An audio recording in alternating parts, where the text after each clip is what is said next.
Denver, Colorado. It has become one of the most popular metros to move to in the recent years. And if you're curious about what life is like living here, specifically how much it costs to live in Denver Metro, stick around because I'm going to break down some of the costs you can expect when purchasing a home or renting here in the Denver Metro area. All that is coming up next.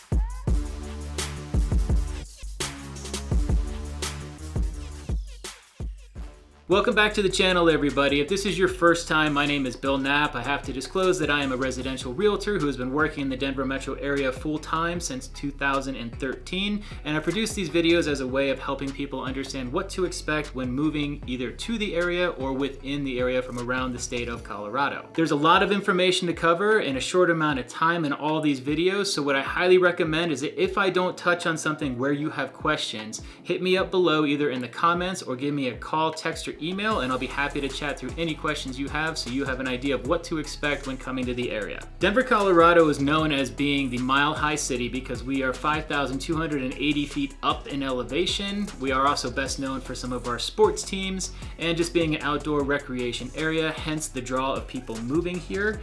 If you're curious about some of the pros and cons of what to expect with living in the Denver metro area, I produced a video on that previously. Definitely go check that out. It'll give you some high-level details. So to get us started, some of the bottom line numbers to consider when living in the Denver metro area. The first is going to be, what does your gas and commute time look like? Because that'll be a big determining factor whether you're living closer into the city or a little bit further out of the city limits. The good news about the city of downtown Denver, it's pretty well smack dab right in the middle of the state, which means it is roughly about 30-ish minutes or so to a lot of different places. So if you need to go to Boulder, Red Rocks, Golden, DIA if you're an airline commute person, down to the Denver Tech Center, your commute for all of those will be roughly about 25 to 35 minutes, which is pretty great for your planning purposes.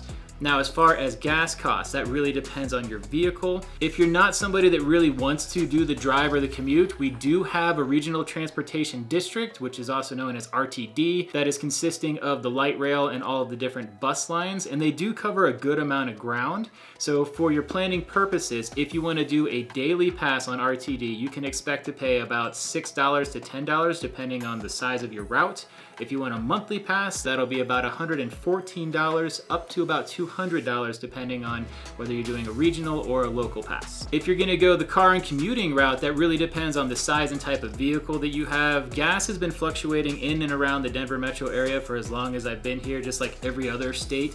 But generally you can expect to pay around $2.85, upwards of $4 or so, depending on what the economy is doing. So for your general consideration, just plan on roughly a 30-minute-ish drive if you're going to be driving by vehicle. It'll be a little bit longer via RTD, but probably a lot more economic. So the next cost to consider for the Denver metro area will probably be best categorized as how expensive is Denver compared to the rest of the US on a national scale. So using the US basis of 100%, it costs approximately 27.8% more to live in the city and county of Metro Denver versus the rest of the United States. Now that number sounds like it might be high or may consist of a lot of money, but if you're coming from a metro like LA or Chicago, New York, maybe even Washington or Miami, that cost of living is significantly lower than what you're used to seeing in those locations. That said, by contrast, if you're coming in from a smaller state or a smaller city, I was born and raised in Dayton, Ohio. Moving here from Dayton, Ohio was a shell shock for me. So just use that as a grain of salt when you're considering the national average versus Denver.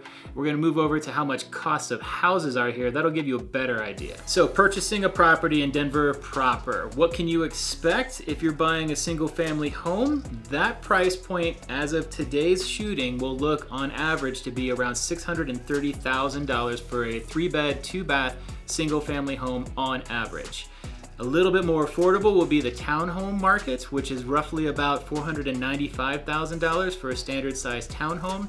And then the condominium market is actually relatively vast, and you can find places all around the Denver metro. And those condos will start right about $350,000 up to about $380,000 depending on where they're located in the city. When you purchase a property, I always recommend that people consider what the appreciation is looking like and strength of our market. And for your quick snapshot reference, The Denver market is very, very strong. We're still suffering from low inventory rates as of early 2023.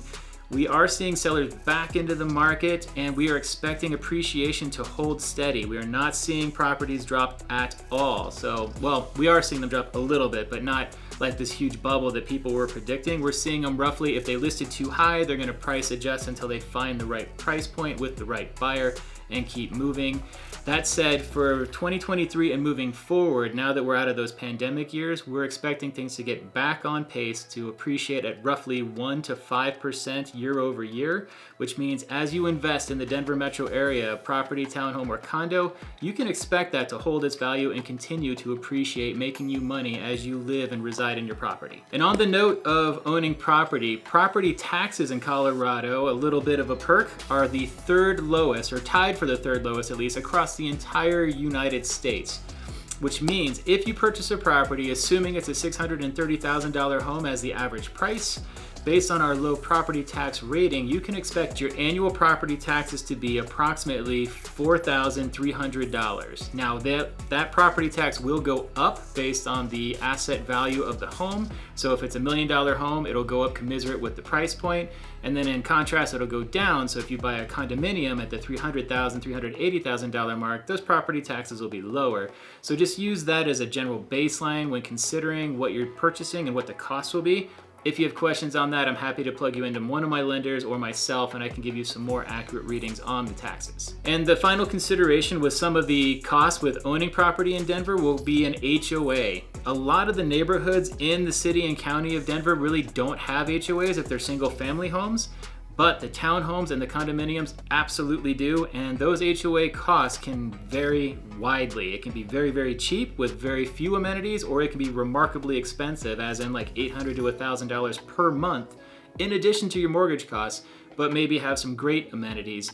So definitely do your due diligence, contact a realtor like myself, and see if the condos or the townhomes are your best fit, and see where your dollar is best spent when looking in this metro area. Now, let's say you're not quite ready to purchase a property, you're not sure what part of the city you want to live in, and you want to rent for a while. That is perfectly okay. For your reference, there are approximately 50% of the owners in Denver are homeowners, and the other 50% are actually rental properties. So to find a rental opportunity, you should have a lot of options. If you're a family moving here, or a young professional, or a couple, or whatnot, and you're looking for a single family home, you can expect on average to pay a rental cost of about $2,300 to $4,000 plus, depending on the size of the single family home where you're renting.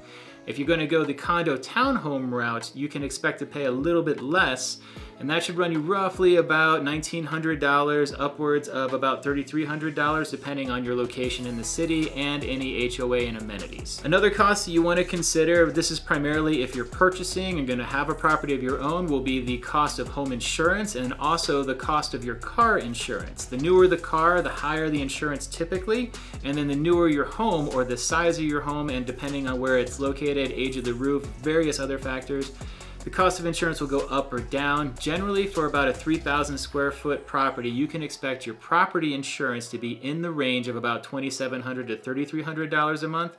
Definitely price shop your insurance to make sure you're getting the best rate and the best quote, but use that figure as a general baseline figure. And finally, one of the last costs to consider with the housing or renting index is the tax rate. This is more for those people that really like to get deep into the details.